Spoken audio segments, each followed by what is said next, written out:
Hey guys, welcome back to my channel. Today I have a tractor that is really hard to start and I'm going to show you how to fix this problem. And I'm just going to quickly show you here what it does.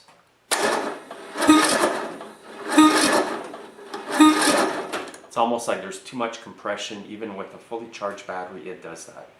It may start the odd time, but it's really hard to get it going.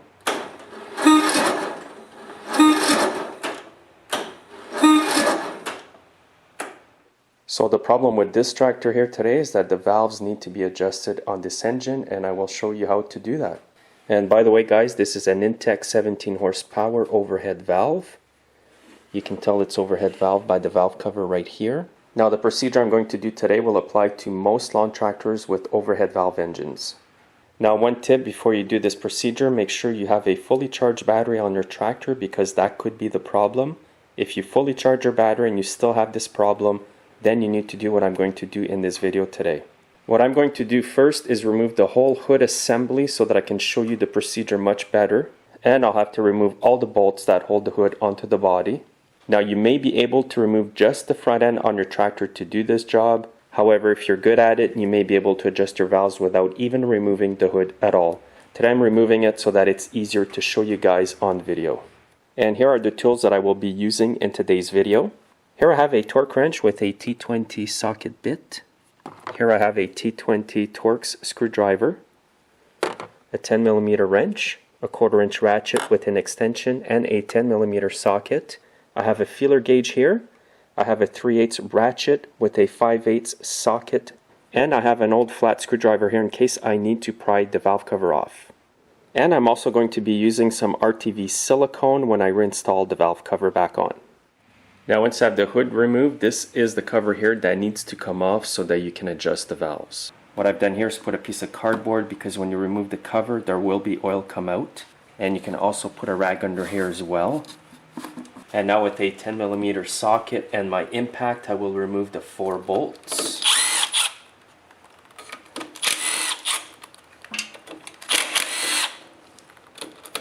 There's a bit of water because we've had rain here lately. Now once you remove the 4 bolts, you can try to remove the cover by hand.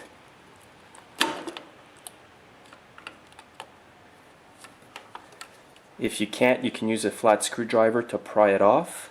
And I can see here by this silicone that somebody's already been in here before. Now I'm going to remove the spark plug, which is usually located right here. And for this you'll need a 5/8 spark plug socket. By removing the plug, it's going to be easier to turn the engine over by hand when adjusting the valves. Now what I want to show you is the existing gap between the valve here and the rocker arm. Usually I adjust these valves between 3 to 4 thousandths of an inch, but the existing gap is much wider, and that explains why it's so hard to turn over. I can actually put a feeler blade here that is 17 thousandths of an inch. So that's a gap that's about 4 times bigger than it should be. And today I'm just going to turn the engine over by hand until the valve that I just checked the gap on opens. And now you can check the gap on the other one. Doing it this way is easier because you don't have to make sure that the engine is at top dead center. You just turn the engine over until one valve is open and adjust the other, and just repeat the process. And this valve here is 17 thousandths of an inch as well. That's crazy. That's way too big. So now that I have this valve open or pushed in, I'm going to adjust the top valve here. For this you'll need a 10mm wrench and a T20 Torx screwdriver. Now you need to hold the 10mm nut, undo the Torx screw from the inside, just like this. And today I'm going to adjust it at 4 thousandths of an inch. Have the feeler gauge ready. I'm going to stick it in between the valve and the rocker arm. And now what you do is, if you want to close the gap, is you turn clockwise the 10mm nut with the wrench. You're going to notice the feeler blade's going to get tighter in there. And basically you want to adjust it to where the feeler blade is nice and snug in there. You don't want it too loose and you don't want it too tight as well. So I've set my feeler gauge like this. And now all you do is tighten up the Torx screw. Hold the nut here so that it doesn't tighten up the nut when you tighten up the Torx screw.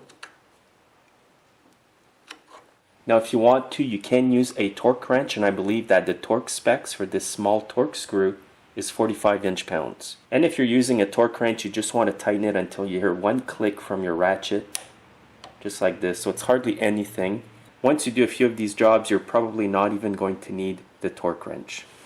And now if I run my feeler gauge in here, the 4/1000 of an inch blade, it's nice and snug. What I like to do is turn the engine over a few turns after I've adjusted a valve and recheck it. Again, make sure the opposite valve is pushed in or open, and then recheck your valve. And this is perfect. And I'm going to adjust the other valve, so I'm going to turn the engine until the other valve is closed and that this one here is open. And I'm going to repeat the process over here. I'm just going to set my feeler gauge in here, tighten up the 10mm nut. If you can't turn the nut in deep enough, you may have to loosen the torque screw again. I hadn't loosened it enough, so I couldn't tighten up the nut properly.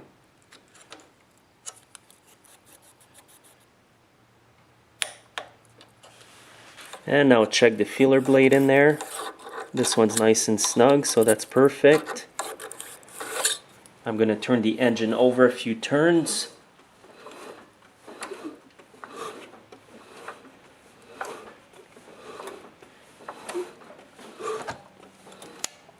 Recheck it. And that's good. Now what I need to do is clean the exterior part over here where the gasket goes. I noticed when I took the cover off there was no gasket here. They had just used this RTV silicone. So I'm going to have to remove all that stuff before I reinstall the cover. And you want to make sure it's clean all around the head as well. Your engine may not cool properly if it's excessively dirty.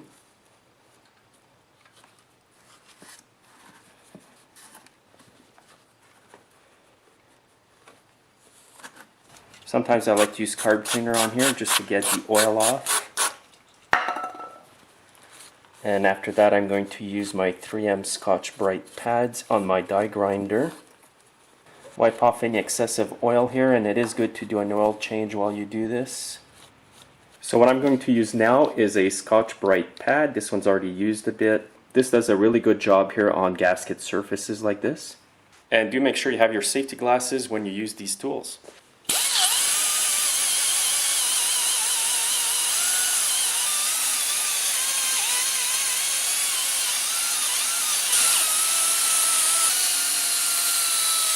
Now I'm just going to spray a bit of carb cleaner to wash off the excess dirt.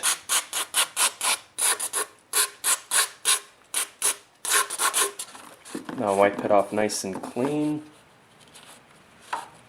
Now if you don't have the Scotch-Brite pads, you can use a 400 to 600 emery paper. And I just want to get that excess oil out of here. If you don't, it kind of goes on your gasket and gasket maker.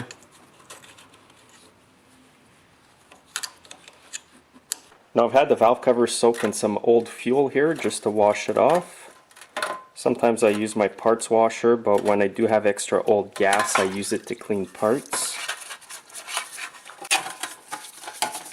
And once you're done, you just dispose of the fuel.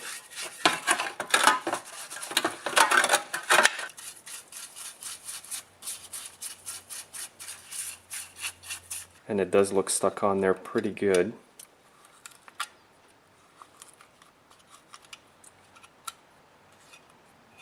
Now I'm going to dispose of this old fuel.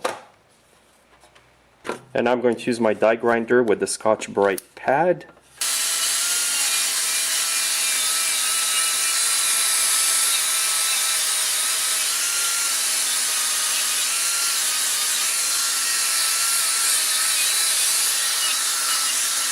And now just clean it up good of any dirt. You want the cover to be nice and dry where the gasket goes. And that's good. Now I do have a new gasket to install here for the rocker cover, and it's part 272475. Now with the new gasket, there is a small paper film on it. You can just remove it. Hopefully it's going to stick on the head here.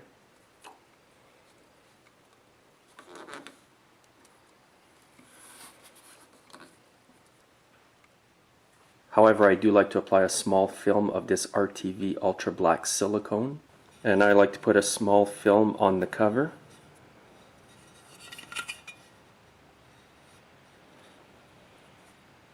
You don't need much of this. And I got a nice thin film on the cover here. And now you just want to proceed and reinstall it. By the way guys, if ever you need to get parts for your engine, you will usually find the model, type, and code numbers on top of the cover here. So to start with, I'm just going to snug the cover by hand like this.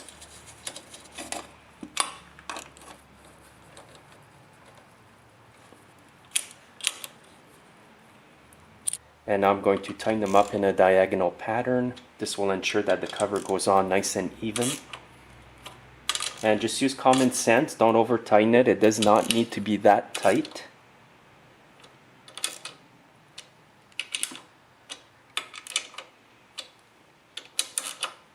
And that's it. And I'm going to reinstall a new plug. It's a Champion RC12YC with a gap of approximately 30 thousandths of an inch.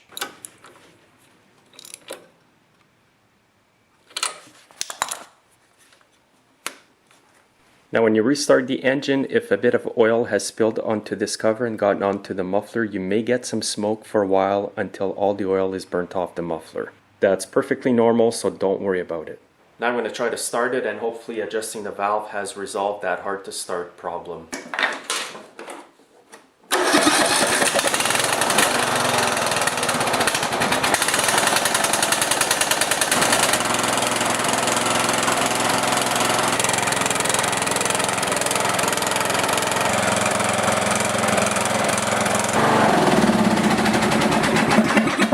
So it started right away, and that was the exact same battery with no extra charge in it. And there's a bit of smoke coming up from the muffler. As I mentioned earlier, if you do get a bit of oil drops, it will smoke once it heats up.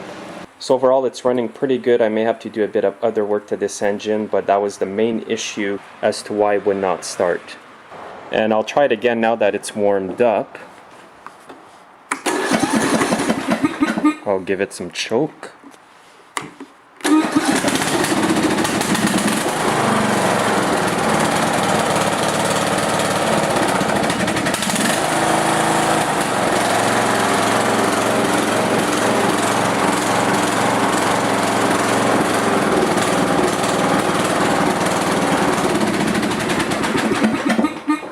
That's all there is to this procedure, guys. Before replacing parts on your tractor, check the valve lash. It could be that the lash is way too large and it's causing the same issue that I showed you at the beginning of this video.